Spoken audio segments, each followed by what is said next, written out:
Hey guys, how's it going? So, over a year ago or so, I did a video over the Shinsengumi with a primary light focus on the life of Saito Hajime. Since then, I've been asked to cover the other members in a similar way, and that is not something I'm opposed to doing. The issue comes from the fact that the collective history of these people doesn't warrant an individual video for each one, but with the addition of Yamanami Keisuke and my deep love for this section of history, I've decided to cover them anyway. This video will act as a continuation, or branching path off of the video that I did way back then. As such, if you've not seen that video, go watch it because despite it being one of my first, it's one of the videos I am the most proud of. So, without further ado, the Shinsengumi are moving out once more. Let's start with the heavy hitter that is Okita Soji. Of the Shinsengumi, Okita is the one that people have been requesting that I cover the most, and as such, I will attempt to do my due diligence with them.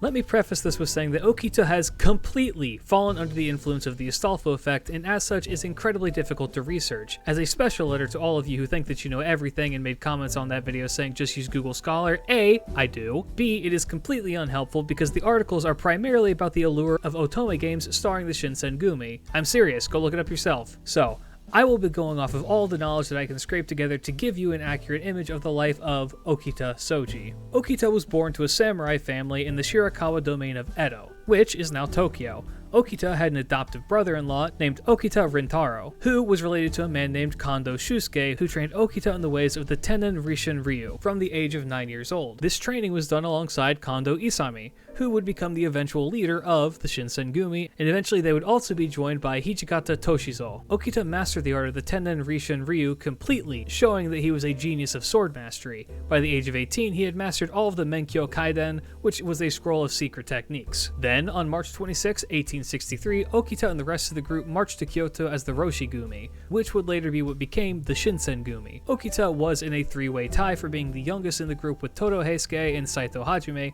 both believed to be about 21 years old, though some accounts do put Okita at the age of 23. After the group was split between those who were going to stay in Kyoto and the others who were just going to leave, Okita and the rest of the would-be Shinsengumi stayed in Mibu. Okita quickly managed to set himself apart from the standard Shinsengumi and rose to the rank of the vice commander's assistant. He would also be one of the people involved in the assassination of Serizawa Kamo, allegedly at least. Actually, let me take a bit of a detour to talk about Serizawa because his life and death are integral to what happened to the Shinsengumi. Serizawa Kamo was a former Shinto priest with a terrible temper. He was born to a wealthy family in what is now the Ibaraki prefecture and was raised under the ideals of the Sono Joy, which was essentially the idea of exalting the emperor and expelling the invaders. Put in the most blunt ways possible, it was a nationalist rallying cry. He was a skilled swordsman by all accounts, and a large imposing man who was fearless and bold. The trade-off was that he was an alcoholic, and his already short temper only got worse when he was drunk. He was known to easily pick fights with others over menial things and could turn violent very quickly. On the reverse side, there are several accounts of him being good with children, and being a talented artist at that,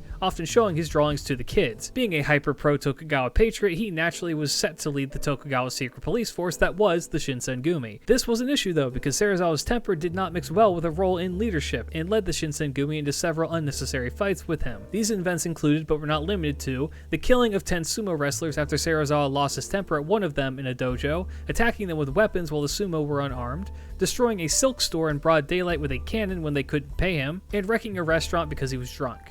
In other words, he was a nuisance and was giving the Shinsengumi a very, very bad name. So it was arranged that he would be assassinated at a drinking party, Kondo Isami would replace him. So that is Serizawa Kamo, proof that sometimes passion for your country isn't enough if it's all that you've got. Back to Okita, let's talk about what made him so famous among the Shinsengumi. We know of his involvement in several Shinsengumi raids, possibly the most notable being the Ikedaya incident, which is largely believed to be where Okita discovered that he had tuberculosis. He was also a master of two techniques, the Hyakido-ri, which means the unenlightened blade, and the Sandanzuki, which means the three-piece thrust. The latter move was so devastating because it could hit the left shoulder, neck, and right shoulder in one fell swoop. Now let's get to the complicated part, the relationship between Hijikata and Okita. I'm going to start this off by saying that there are no records stating friendly relations between the two outside of outsider speculation, and this idea of them being super close comes from a fictionalized account. Here is what we do know, however. Okita was close to Yamanami, and after he attempted to defect from the Shinsengumi, he was ordered to commit seppuku, as was the rule of the Shinsengumi. This order was given by Hijikata. Okita was to be the one who oversaw the seppuku and be Yamanami's final executioner. This is noted as being an event that deeply scarred the very young Okita. We do not know from a historical perspective what this did for Okita and Hijikata's relationship, but it likely didn't help. The same year of 1865, he would be appointed the captain of the first unit of the Shinsengumi and the 5th master of the Tennen Rishen Ryu. Fast forward to about 3 years and we are now in the Boshin War. The rate of Okita's tuberculosis had increased and he was now forced into a hospital for treatment. However, as the shogunate forces were losing ground, the Shinsengumi were forced to fall back away from Edo. Okita alone remained in one of the guest houses of his adoptive brother-in-law. He would die alone on the 19th of July, 1868. When he was discovered, he was buried at the Azabu Temple in Edo. He remains there today, and access to the cemetery grounds is limited to one day in June every year because of how much he attracts people to come visit him. And that was the woefully short life of Okita Soji, dying of consumption in his mid-20s. What I think is worth bringing up to all of you is that this famous image of Okita is not Okita. It was a souvenir photograph of an unknown man.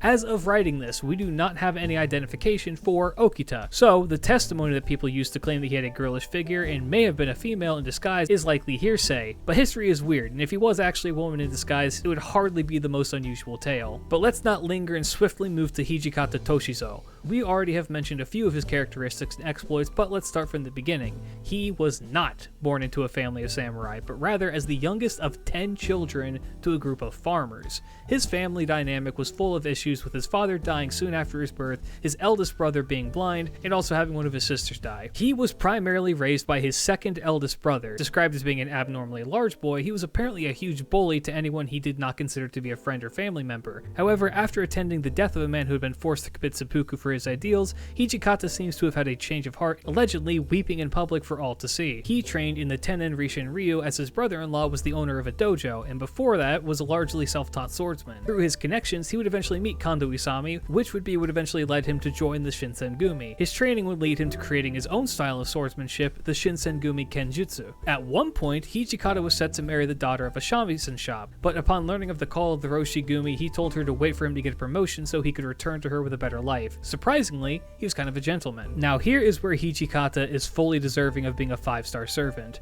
At the formation of the original Shinsengumi, Hijikata was made a deputy captain. However, he began to notice the deep-seated corruption of the current head of the group, and began to collect evidence against him. See, his portrayal in Fate is of an uncompromising, somewhat cold leader type who has a completely one-track mind. While this isn't fully inaccurate, Hijikata was incredibly smart. He is the one who set into motion the assassination plans for Serizawa Kamo, and gathered enough evidence of corruption to have the second commander, Nimi Nishiki, commit seppuku. If only it was still that easy to rout out corruption. This led to instating Kondo Isami as the sole commander of the Shinsengumi, with Yamanami being the vice commander. That is until Yamanami tried to leave, and after breaking the rules set by the Shinsengumi, he had to commit seppuku as well. With a vacancy in his position, Hijikata became the vice commander of the Shinsengumi. I will point out, there is a theory that says that Hijikata had him commit seppuku so he could take his position. I do not subscribe to that theory, and instead see it as no one was more serious about the rules of the Shinsengumi than Hijikata himself. Despite receiving the promotion, Hijikata did not return to marry Otoko, the daughter of the shamisen shop owner. This was not a heartless decision by any means.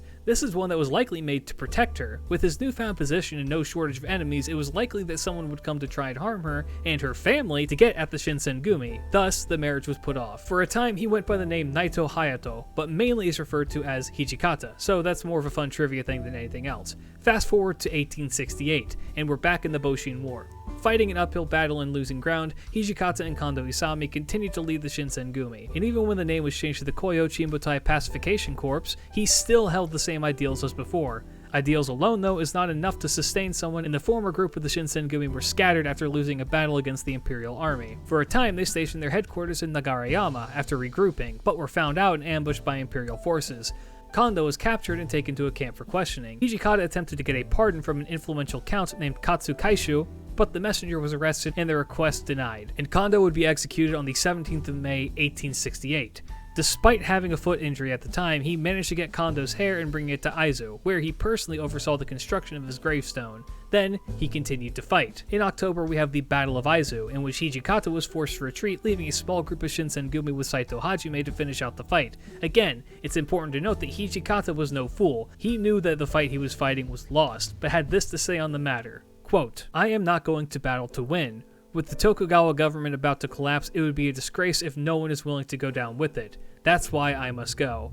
I will fight the best battle of my life to die for the country. He continued to fight against local resistance and was even appointed vice captain of the army of the Republic of Ezo. Despite this, the battles themselves were going nowhere, and he led several doomed raids. While he did score some success against the opposition forces, he would soon meet his death not one full year after Okita did. This would happen in the final battle of the Boshin War, the Battle of Hokodate. Hijikata summoned his page, a 16-year-old boy, and entrusted him with his death poem, his katana, some hair, and a photograph of himself. He was then told to take them to his stepbrother, Satohiko Goro, who lived in Hino. His death poem read as follows: "Though my body may decay on the island of Ezo, my spirit guards my lords in the east." On June 20th, while riding on horseback, a bullet would shatter his lower back and knock him off his horse, killing him. Soon after, the final Shinsengumi, Soma Kazue, would surrender, marking the end of the Boshin War. Hijikata's remains were never found, but it was believed that he was buried at Goryokaku. Thus ends the tale of Hijikata, dying for his country, doing what he believed to be right. Now for our final entrant of today, and one whose fate was already mentioned, Yamanami Keisuke. He is a classic example of what I like to call a footnote figure. Members in a grander tale whose impact and influence are sometimes felt but often left by the wayside. Yamanami is a largely unknown figure in terms of his origins. It is believed that before joining the Shinsengumi, he was a Kenjutsu instructor in Sendai. Here is what we do know though. Yamanami trained under Japan's final sword saint, Chiba Shusaku Narimasa, in the ways of the Hokushin Ito Ryu, meaning that he received the exact same sword training as Sakamoto Ryoma. However, he would be challenged by Kondo Isame to a duel, and after losing to Kondo, joined his school of Tennen Rishin Ryu in 1860. After joining the school, he became something of an older brother figure to Okita, who would refer to him as such.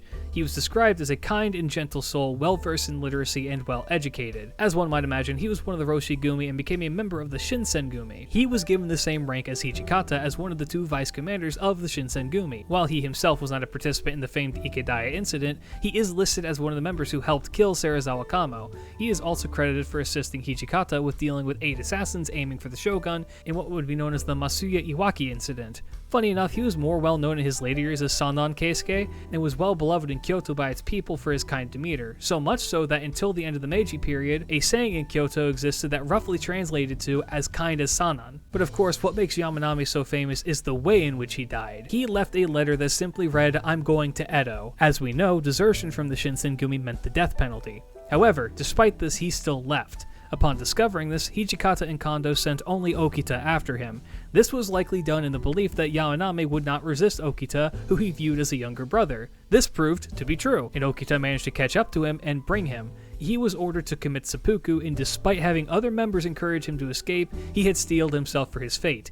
He would end up committing seppuku on the 20th of March 1865, with Okita, close as a sibling, being the one to finish him off. What makes Yamanami's story so interesting is that we don't have a definitive why he left the Shinsengumi. All that we have are theories. The most possible one has to do with the relocation of the Shinsengumi's base. As the Corps was gaining more followers, it needed a larger base of operation. The base would be moved to the Nishi Hogenji Temple, which was a decision that Yamanami had opposed. The temple was run by Imperials that were close to the Mori family of Choshu, with whom Yamanami's family had close ties. Despite his protest, the Shinsengumi took over the temple and made it their base for a time. This came with the added fact that Yamanami had believed that both Hijikata and Kondo had become too full of themselves and self-important, forgetting what the purpose of the Shinsengumi really was. In a way, he was right, and this would be a mentality that would drip down from not only him, but other members who would survive like Saito Hajime. From here, Yamanami's views on the Corps seem to have dimmed, and thus he took the chance and left. Another theory postulates that he viewed the massacre that was the Ikedaya incident to be against what the Shinsengumi were meant to be about, and thus his perspective on the Corps soured from there. I think fate plays on the angle that he had a secret lover and wanted to try and escape to be with her, but unfortunately I have been unable to get the raw translations for that event, so I cannot say one way or the other. However, it is a fact that a prostitute that he was familiar with, named Akari, did come to see him before he committed seppuku, and it is possible that this is where that angle comes into play. But the records on that one are somewhat ambiguous, even with my Japanese sources. He would die at the age of 32 and was buried at the Koenji Temple in Mibu, thus closes the door on the Shinsengumi. But we are not finished yet. There are several members of the Shinsengumi who have not been added to the game as NPCs or otherwise, so let's do the ever fun thing, theory crafting. I think a natural addition would be Kondo Isame, given that he was the de facto leader of the group. he would more than likely be a saber, but being a ruler isn't outside of the realm of possibility. Next, we have a survivor of the Shinsengumi and longtime acquaintance of Saito, Nakakura Shinpachi. He was the captain of the second unit, and likely only survived because he saw the end of the Shinsengumi approaching and decided enough was enough and just left. He would make for a great caster, actually. Finally, we have the ever-tragic Todo Heisuke. If you may recall from earlier, he was the third in the three-way tie for youngest with Okita and Saito. Todo was actually mistakenly killed by new Shinsengumi members after he had defected. Despite the fact that he had defected, Kondo had wanted to spare Todo. For this, I could see him being a budget Avenger. Naturally though, the Shinsengumi members would all fit into the Saber or Archer class, depending. But that is all that I have for you today. If you want to learn more about the Shinsengumi from a former member, then you can find the memoirs of Sugimura Yoshie at your local bookstore, probably. If not, order it. It's on Amazon. Thank you all so much for watching. I really do appreciate it. Let me know what you thought down in the comments. If there is a character that you would like me to cover, let me know about that as well. Be sure to check out the Behind the Servers playlist for more videos like this. Do all the YouTube stuff. Check out my links for my Discord, Twitch, and Twitter. But for now, guys, keep your chin up. Peace.